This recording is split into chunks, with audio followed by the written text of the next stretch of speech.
Hello, you are listening to Lions Led by Donkeys, and it's Omar Tsostoria again, a Georgian leftist speaking about leftist stuff here, our leftist history, let's say. Today, I want to thank the hosts of this beautiful show, Joe and Annie. And I was telling the story of Guria, Republic of Free People of Guria, let's say. We were in the middle of really interesting story. Yeah, it just started picking up, a priest got shot, a priest who was a traitor, Georgians yet again trusted a priest, shouldn't have done that. Another thing that Georgians and Irish people have in common, they learn not to trust the local priest. No. They just don't learn it, man. I mean, speaking of, just merge again the history and the current times of both of our countries here. Like the earlier, Omar, you mentioned in the other episode that Armenians are less religious in those terms than Georgians in terms of when it comes believing in church as an institution. Things are a little bit changing in Armenia, which is kind of a reflection of our political reality at the moment when, we don't like the current government, we don't like the older regimes. Now the current government is going after the church, Also don't like the opposition. Oh, yeah, that's what I meant by former regimes, because that's what the opposition is. And currently going after the church, and there's this whole talk and conversation, just discourse in general that, the church is about tradition, the Armenian church has spent less time being a state than Georgia has. Yep. And a lot of those times, priests were kind of the leaders, the political leaders, the organizers, the management, if you will. Cultural touch point as well after the Reformation of the First Republic after the genocide. Yeah, so when we got, I think this was around 2023, the movement that was led by a priest, that was shocking to me. Yeah, because I remember.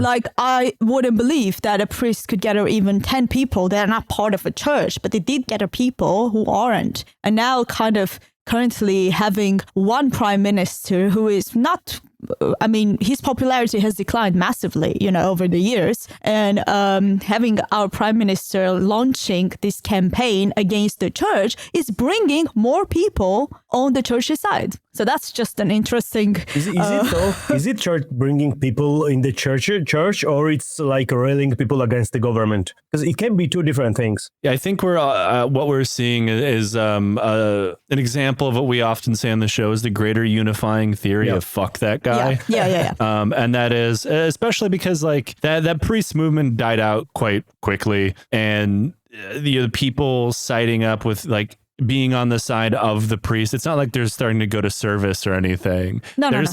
Finally someone that isn't completely insane. Asterisk, I do think the priest is unwell, also in prison for attempting to violently overthrow the government, allegedly. But they saw a rallying point who happened to be a priest. Yes, that is true. I think there's a little bit of, it's not joining the church's movement against the government, which church also has an anti-government campaign, whether they like to admit it or not. Yeah. But it's not necessarily them, all of a sudden we are complete believers in church, we're religious again. No, it's more this is the for the sake of balancing the scale, the church could be potentially a little bit more popular than the other opposition that we have in hand. The church is kind of seen for many people in this scenario as kind of that ultimate opposition, the one institution that is standing against the government, which is kind of, it is a bit different. It's not that kind of belief you have in Georgia when, if patriarch says something, it's not a bit different, and it's really different. Our church, every time the government changed in Georgia, and it happened more than once in past 30 years, the church was always pro-government. Always. There was no exception. New government came and the church was pro that government. Yeah. I'm a little bit hopeful for today's generation, mainly in the big cities. They see through this shit to our church, and that they are always trying to play on the both sides. In the end, I don't think you can really compare Georgian and Armenian churches. No. Because Armenian church, at least it has some independency, but our church, if today a Satan, not Grigol Uratadze Satan, but the Satan would come as a ruler of Georgia, the church would be pro-Satan. I can guarantee you that. Yeah. So I think like a pretty good comparison could be made to like why Armenians rallied around that priests is very similar to why the Gurian revolutionaries shot the priests. Yes. And that is not because of he's a priest, but because what he represents in the Guria's story is like, well, he's an agent of the bourgeoisie. He's an agent of the landlords. Like he's got to fucking go. He's working with the empire. Meanwhile, in Armenia, it's just like, well, this guy isn't connected to the opposition, even though he was. Yeah. And he isn't a fan of the prime minister. Yeah. Okay. That guy could be a used car salesman. People would still be behind it, Yeah, I absolutely agree with you. Yeah, man, that is very true. And part of the independence of the church in Armenia comes from its power in diaspora and all the church institutions that Armenia has outside of Armenia, which is exactly what the government of Armenia is now really, really trying to take away from them. Yeah. I don't think they will necessarily succeed, but there is already some friction. So, maybe one day we'll see as things go, and maybe we'll do an episode about that because that's quite interesting. Look forward to the next elections next year where the prime minister wins again.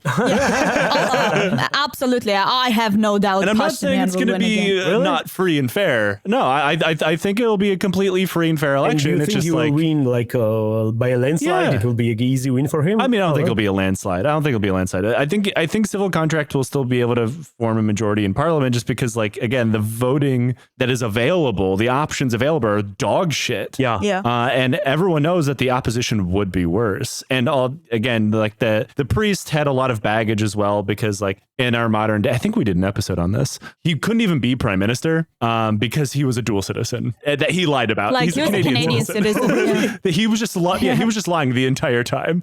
Oh my God, I love Armenia. Underlying to Armenians why you cannot trust a priest. Anyway. Oh, yeah. Back to our traitor priest. Yeah, I mean, the traitor priest has been like long shot and dead, but the things in Guria were already in motion. And by 1904, Guria's revolution had gained international attention. Like famous revolutionary Victor Taratuta visited the region, and he was astonished by what he saw. He wrote, "Everything is controlled by a revolutionary committee. The police either do not exist or hold no power over the people." Guria became so popular that even Leo Tolstoy wrote a letter to Gurians. In the letter, where Tolstoy referred to himself as an old man who is probably unknown to Gurians, at one point he says, "If possible, tell them, Gurians, how great my joy was when I learned that what I have been thinking and writing about for years, what so-called wise don't understand, has been realized by thousands of people on their own, with their own minds and consciousness." Yeah, I hear my study line that I love Tolstoy. And this guy was amazing. It's quite powerful, actually, what he said, because the first thing that he said, I'm probably unknown to these people. And that also was part of the reality back in the day, right? Like, who gets to be... I know that Gurians have been quite literate. We will speak about this. They were quite literate because, like, there were many libraries in Guria. One of the main reasons for uprising was closure of the libraries. They hated them, this idea, this event, because, like, libraries were not just books there were all journals as well. So they were quite literal because when they read this letter was read out loud many times to many, like, groups of Gurians. And the story goes that the Gurians loved the letter, but at least on one occasion, when it was read aloud, some of them objected, saying, "We know who Tolstoy is. We read his..." Yeah, that's what I was going to say. They're like, "No, we know who Tolstoy is. Yeah, we read his fables to our children." That's what was said. Yeah. Yeah, but it wouldn't be uncommon for the time for many people in the region to not even be able to read or have access to books in general. Yeah, and it's not that surprising that Tolstoy writing about a rural population is probably like, these people must be illiterate. Tolstoy is still who he is. The imperialism is still there, somewhere. So I do understand. I mean, I understand the objection there, of course. Yeah. But no, we know who this guy is. It would be like offensive. Like,